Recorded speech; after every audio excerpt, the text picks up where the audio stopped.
My dear friends, എല്ലാവർക്കും രേഖാസ് linguistic ലോഞ്ചിലേക്ക് സ്വാഗതം.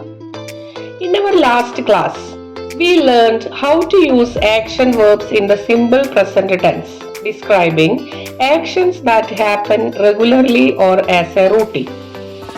കഴിഞ്ഞ ക്ലാസ്സിൽ നമ്മൾ സിമ്പിൾ പ്രസന്റ് ടെൻസ് അഥവാ വർത്തമാനകാലത്തിൽ പ്രവൃത്തിയെ സൂചിപ്പിക്കുന്ന വെർബുകളായ റീഡ്, റൈറ്റ്, പ്ലേ, ടോക്ക് മുതലായവ ഉപയോഗിച്ച് വാചകങ്ങൾ ഉണ്ടാക്കുന്നത് പഠിച്ചു. ഇവ സ്ഥിരമായി നടക്കുന്ന കാര്യങ്ങൾ അല്ലെങ്കിൽ ഇടവിട്ട് ആവർത്തിക്കുന്ന കാര്യങ്ങളെ കുറിച്ചൊക്കെ സൂചിപ്പിക്കാനാണ് ഉപയോഗിച്ചത്. Today we will focus on simple past tense which is used to describe actions happened in the past. ഇന്ന് നമുക്ക് സിമ്പിൾ പാസ്റ്റ് ടെൻസിനെ കുറിച്ച് പഠിക്കാം. കഴിഞ്ഞു പോയ കാലത്തെ കുറിച്ച് സൂചിപ്പിക്കാനാണ് സിമ്പിൾ പാസ്റ്റ് ടെൻസ് യൂസ് ചെയ്യുന്നത്. When we use action verbs in the simple past, we often add e or ed to regular verbs, while irregular verbs have unique forms. വെർബുകളുടെ കൂടെ ഡി അല്ലെങ്കിൽ E D ചേർത്തിട്ട് നമുക്ക് വെർബുകളെ past ടെൻസിലേക്ക് മാറ്റുവാൻ സാധിക്കും. ഇത്തരം വെർബുകൾ regular verbs എന്നാണ് പറയുന്നത്. ചില വെർബുകളെ വ്യത്യസ്തമായ രീതിയിലാണ് പാസ്റ്റ് ടെൻസിലേക്ക് മാറ്റുന്നത്. ഇത്തരം വെർബുകളെ ഇറഗുലർ വെർബ്സ് എന്നാണ് പറയുന്നത്. Now let's see some examples using past tense form of the verbs. Action verbs അഥവാ പ്രവൃത്തിയെ സൂചിപ്പിക്കുന്ന വാക്കുകളുടെ പാസ്റ്റ് ടെൻസ് ഫോംസ് യൂസ് ചെയ്തുകൊണ്ട് നമുക്ക് വാചകങ്ങൾ ഉണ്ടാക്കി നോക്കാം. കഴിഞ്ഞ ആഴ്ച ഞാൻ എൻ്റെ ഗ്രാൻഡ് പാരൻസിനെ സന്ദർശിച്ചു. ഗ്രാൻഡ് പാരൻസ് എന്നാൽ ഒരാളുടെ അച്ഛൻ്റെയോ അമ്മയുടെയോ മാതാപിതാക്കൾ. സന്ദർശിക്കുക വിസിറ്റ്, സന്ദർശിച്ചു വിസിറ്റഡ്. വിസിറ്റിന്റെ കൂടെ ഈടി ചേർത്തിട്ടാണ് പാസ്റ്റ് ടെൻസ് ഫോം ചെയ്തിരിക്കുന്നത്. അതുകൊണ്ട് തന്നെ ഇത് റെഗുലർ വെർബിന്റെ ഗണത്തിൽ പെടുന്നു. ഞാൻ സന്ദർശിച്ചു എങ്ങനെ പറയും? I visited. ആരെ? My grandparents. എപ്പോൾ? Last week. Sentence I visited my grandparents last week. അവൾ ഇന്നലെ ഒരു കേക്ക് തയ്യാറാക്കി. കേക്ക് തയ്യാറാക്കുന്നതിന് ബേക്ക് എന്നാണ് പറയുക. അതിന്റെ പാസ്റ്റ് ടെൻസ് ബേക്ക്ഡ്. എങ്ങനെ പറയും? She baked a cake. എപ്പോൾ? Yesterday. She baked a cake yesterday. അവർ കഴിഞ്ഞ രാത്രി ഒരു സിനിമ കണ്ടു. കണ്ടു എന്നതിന് നമുക്ക് വാച്ച്ഡ് എന്ന് പറയാം. വാച്ച് എന്നതിൽ കൂടെ ഇ ഡി ചേർത്തിട്ട് നമ്മൾ പാസ്റ്റ് ടെൻസ് ആക്കിയിരിക്കുകയാണ് വാച്ച്ഡ് എന്നത്. അവർ കണ്ടു, ദേ വാച്ച്ഡ്. അവർ കണ്ടു എന്നതിന് നമുക്ക് ദേ സോ എന്നും പറയാം. ഇവിടെ മൂവി കണ്ടതായതുകൊണ്ട് നമുക്ക് ഇവിടെ വാച്ച്ഡ് എന്ന് യൂസ് ചെയ്യാം. ദേ വാച്ച്ഡ് എന്ത്? A movie. എപ്പോൾ? Last night. Sentence they watched a movie last night. അവൻ തന്റെ സുഹൃത്തുക്കളോടൊപ്പം ഫുട്ബോൾ കളിച്ചു. കളിച്ചു എന്നുള്ളതിന് പ്ലേഡ്, പ്ലേ എന്നുള്ള വേർബിന്റെ കൂടെ ഇ ഡി ചേർത്തിട്ട് നമ്മൾ പ്ലേഡ് എന്നാക്കി. സെന്റൻസ് പറഞ്ഞു നോക്കൂ, ട്രൈ ചെയ്ത് നോക്കൂ. അവൻ കളിച്ചു. ആദ്യം അതാണ് നമ്മൾ പറയുന്നത്. He played. അവൻ ഫുട്ബോൾ കളിച്ചു. He played football. ആരുടെ കൂടെ? അവന്റെ ഫ്രണ്ട്സിന്റെ കൂടെ. With his friends. Sentence he played football with his friends. ഞങ്ങൾ കഴിഞ്ഞ വേനൽക്കാലത്ത് മുംബൈയിലേക്ക് യാത്ര ചെയ്തു. കഴിഞ്ഞ വേനൽക്കാലത്തിന് ലാസ്റ്റ് സമ്മർ. യാത്ര ചെയ്യുക എന്നുള്ളതിന് ട്രാവൽ. യാത്ര ചെയ്തു ട്രാവൽഡ്. സെന്റൻസ് എങ്ങനെ വരും? ഞങ്ങൾ ട്രാവൽ ചെയ്തു. We travelled. എവിടേക്ക്? ടു മുംബൈ. എപ്പോൾ? Last summer. Sentence we travelled to Mumbai last summer. നായ ഉറക്കെ കുരച്ചു. കുരയ്ക്കുന്നതിന് ബാർക്ക്. Past ടെൻസിൽ barked. ഉറക്കെ എന്നുള്ളതിന് loudly. Sentence the dog barked loudly. അവൾ അവളുടെ സുഹൃത്തിന് ഒരു കത്തെഴുതി. എഴുതുക റൈറ്റ്. പാസ്റ്റ് ടെൻസ് വരുമ്പോൾ റോട്ട് എന്നാണ്. നമ്മൾ ഇ ഡി അല്ല ഇവിടെ ചേർത്തത് പാസ്റ്റ് ടെൻസ് ആക്കാനായിട്ട്. ഇത്തരം വെർബിനെ നമുക്ക് ഇറഗുലർ വെർബ് എന്ന് പറയാവുന്നതാണ്. സെന്റൻസ് വരുമ്പോൾ ഷീ റോട്ട്. അവൾ എഴുതി. എന്ത്? ഒരു കത്ത്. A letter. ആർക്ക്? To her friend. Sentence she wrote a letter to her friend. അവൻ കഴിഞ്ഞ വർഷം ഒരു പുതിയ കാർ വാങ്ങി. എങ്ങനെ പറയാ പുതിയ കാറിന്? A new car. വാങ്ങുക എന്നർത്ഥം വരാൻ ബൈ. വാങ്ങി എന്നർത്ഥം വരാൻ ബോട്ട്. നമ്മളിവിടെ ബൈന്റെ കൂടെ ഇ ഡി അല്ല ചേർത്തത്. വേറെ രീതിയിലാണ് ഇതിന്റെ പാസ്റ്റ് ടെൻസ് ഫോം ചെയ്തത്. ബൈ എന്നുള്ളത് ബോട്ട് എന്നായിട്ടാണ് മാറിയത് പാസ്റ്റ് ടെൻസിലേക്ക് മാറ്റിയപ്പോൾ. ഇതും ഇറഗുലർ വെർബിലാണ് പെടുന്നത്. Buy bought. Sentence he bought a new car. എപ്പോൾ? Last year. He bought a new car last year. അവൾ രാവിലെ വീട് വൃത്തിയാക്കി. വൃത്തിയാക്കുന്നതിന് ക്ലീൻ. വൃത്തിയാക്കി cleaned. She cleaned the house. എപ്പോൾ? In the morning. Sentence she cleaned the house in the morning. കുട്ടികൾ പാർക്കിൽ കളിച്ചു. ഇവിടെ കളിച്ചു എന്നതിന് എന്താണ്? നേരത്തെ നമ്മൾ യൂസ് ചെയ്ത വേർഡാണ് played.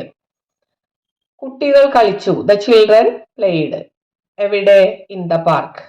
Sentence the children played in the park. അവൾ ജോലിക്ക് പോകുന്നതിന് മുൻപ് കോഫി കുടിച്ചു. ജോലിക്ക് പോകുന്നതിന് മുൻപ് എങ്ങനെ പറയും? Before going to work. കുടിച്ചു.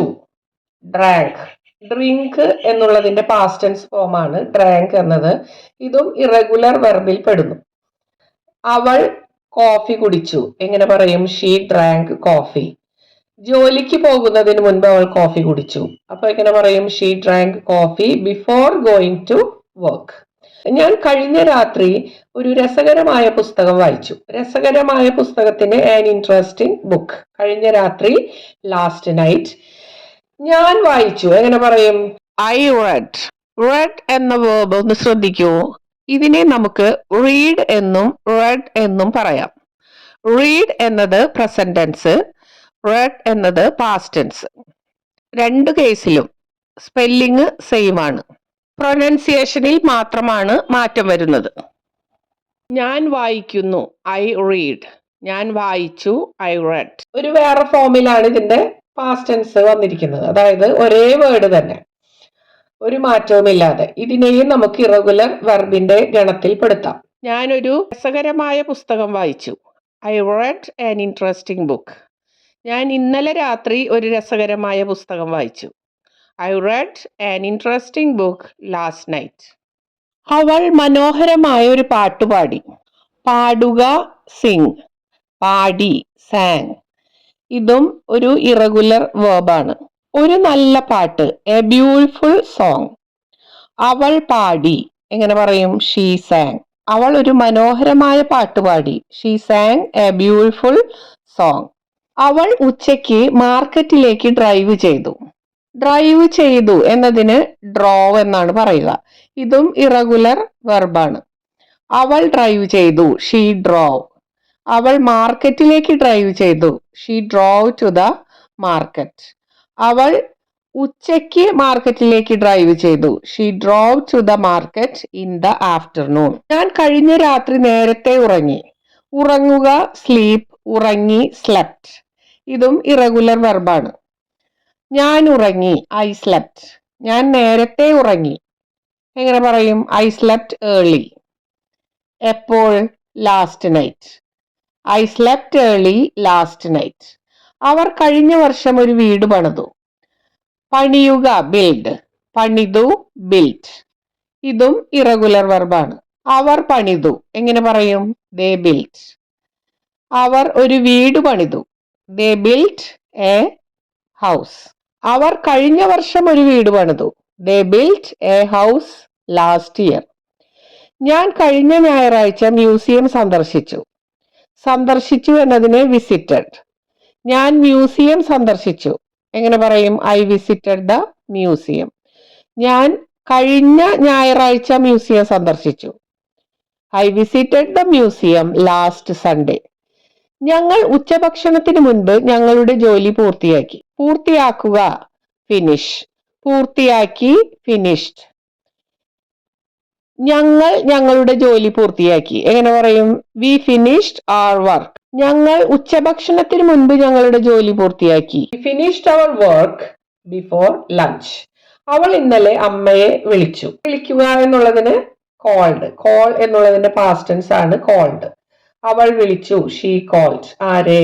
Her mother. എപ്പോൾ? Yesterday. She called her mother yesterday. കഴിഞ്ഞ വാരാന്ത്യത്തിൽ അവർ മത്സരത്തിൽ വിജയിച്ചു. കഴിഞ്ഞ വാരാന്ത്യം ലാസ്റ്റ് വീക്കെൻഡ്. മത്സരത്തിന് നമുക്ക് മാച്ച് എന്ന് പറയാം. വിജയിക്കുക എന്നുള്ളതിന് വിൻ എന്നാണ് പറയുക. പാസ്റ്റ് ടെൻസ് വരുമ്പോൾ വൺ എന്നാണ്. അത് ഇറഗുലർ വെർബാണ്. അതുകൊണ്ട് തന്നെ നമ്മൾ ഇ ചേർത്തിട്ടല്ല പാസ്റ്റ് ടെൻസ് ഫോം ചെയ്തിരിക്കുന്നത്. സെന്റൻസ് ഡേ വൺ, അവർ വിജയിച്ചു. ഡേ വൺ എന്ത്? The match. എപ്പോൾ? Last weekend. They won the match last weekend. അവൻ തന്റെ അധ്യാപകനോട് പരീക്ഷയെക്കുറിച്ച് സംസാരിച്ചു.